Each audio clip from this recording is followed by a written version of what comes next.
เลขาคณะบริหารงานผักแขวงสุขอยู่การท่องเที่ยวอยู่บ้านน้องหลวงเมืองปากซองวันที่29หาวันที่30กรกฎาคม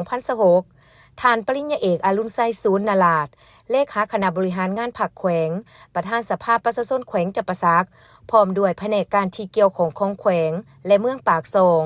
ได้เดินทางสัมผัสบรรยากาศท่องเที่ยวท่ามกลางสายฝนและอากาศที่หนาวเย็นที่ด่านน้องหลวงเมืองปากซองแขวงจับประซักซึ่งโอกาสนี้ท่านเลขาผักแขวงได้ฟังรายงานและสัมผัสบรรยากาศการท่องเที่ยวตัวจริงในฤดูฝนรับฟังข้อเสนอของประชาชนเพื่อปรับปรุงและพัฒนาให้ดีขึ้น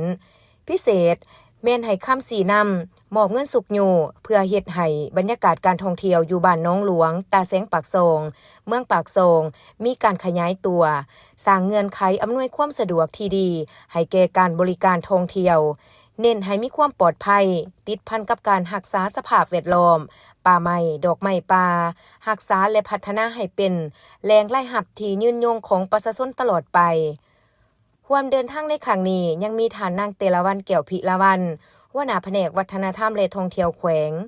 ท่านนางไสยฤทธิ์วงศ์สารวันหัวหน้าห้องว่าการสภาประชาชนแขวงท่านคำขอดหมื่นหลวงประธานคณะกรรมการปกครองเมืองปากซองมีแผนกการที่เกี่ยวของแขวงและเมืองปากซองมีนักธุรกิจท่องเที่ยวและพนักงานนำเที่ยวของบ้านน้องหลวงเข้าร่วม